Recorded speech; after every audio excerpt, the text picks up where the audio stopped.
Bueno, entonces la clase de hoy em, se va a tratar de alguna introducción o acercamiento, algunas ideas principales de las prácticas narrativas que para muchos de ustedes no son nuevas y quizás para otras personas sí. Em, y quería partir con esta pregunta, ¿por qué nos importan las prácticas narrativas? Porque yo no es que me sienta habilitado para ser alguien que define qué son las prácticas narrativas, sino que me gustaría más hablar desde por qué a mí me importan las prácticas narrativas.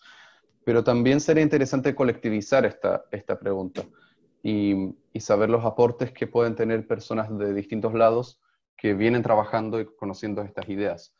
Eh, ¿Por qué nos importan las prácticas narrativas? ¿Por qué nos importan estas ideas en nuestros contextos particulares? ¿Por qué nos importan estas ideas en tiempos de crisis y por qué nos importan en tiempos de exclusión y por qué nos importan en tiempos de supuesta normalidad, que también esta normalidad es crisis, exclusión y marginación para mucha gente en la vida cotidiana? Eh, Sería una pregunta interesante que al final de la clase también voy a invitar que reflexionen en grupos chicos, si es que logro hacer el asunto técnico, dividirles en grupos chicos.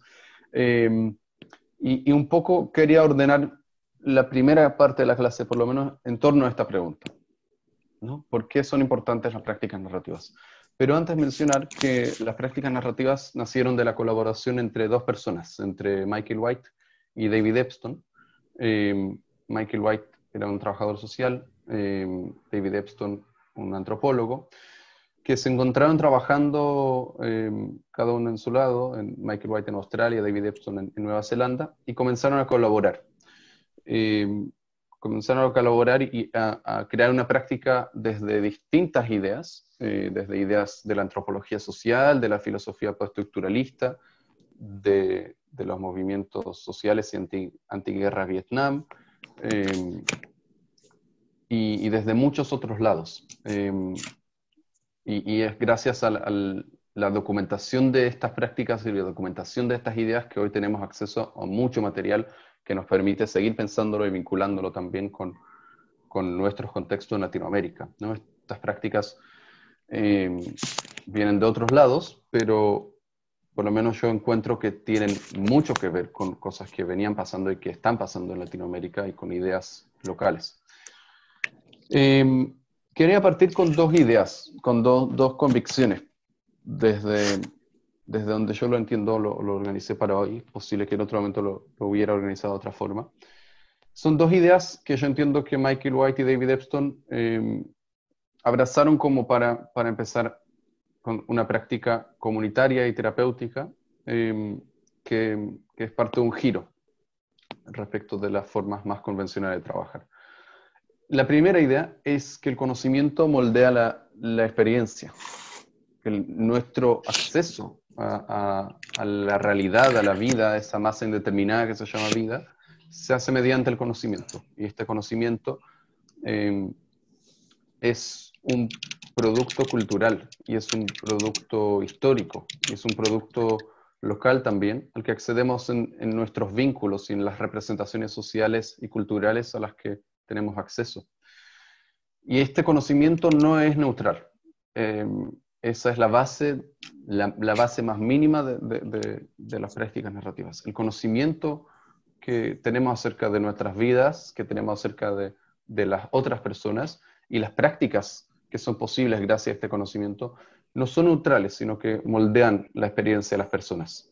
Eh, yo más tarde voy a compartir también la historia de una mujer que acompañó un tiempo y la manera en que voy a compartir la historia de esta mujer también tendría influencia directa en cómo ustedes se relacionarían con ella, por ejemplo.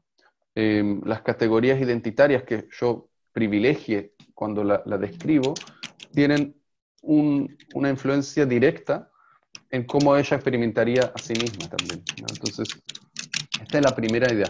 La primera idea es esta, que el conocimiento moldea nuestras vidas, nuestras identidades, y que este conocimiento está organizado en forma de relatos eh, que nos constituyen, que nos viven. Son relatos que hacen posible distinguir ciertas experiencias de otras, ciertos conceptos de otros, son relatos que nos permiten, que nos habilitan cierta forma de vivir y que tienen directamente que ver con nuestras formas de actuar y nuestras posibilidades concretas en el mundo, ¿no? Bien, la segunda idea a la base, la segunda convicción es que la persona no es el problema. La persona nunca es el problema. Las personas nunca son el problema. Y esta idea es la idea principal de la clase de hoy. En las prácticas narrativas entendemos que siempre la experiencia es colectiva y siempre los problemas que las personas experimentan en sus vidas son problemas colectivos. Y entendemos también que nosotros, todos nosotros, formamos parte de los contextos los contextos relacionales de poder que posibilitan la emergencia de estos problemas para ciertas personas, pero también podemos formar parte de un contexto, de un contracontexto, de un contexto de uso subversivo del poder, que puede también desarrollar otras posibilidades de vivir y y que podemos ser parte de crear espacios que puedan dar más lugar a relatos contraculturales y contradominantes que puedan tener que ver con aquello que las personas prefieren. Todas estas ideas las vamos a ver con más tiempo ahora, pero estas son las dos ideas a la base de las prácticas narrativas, ¿no? Creo que no hay ninguna práctica narrativa que sea posible sin estas dos ideas.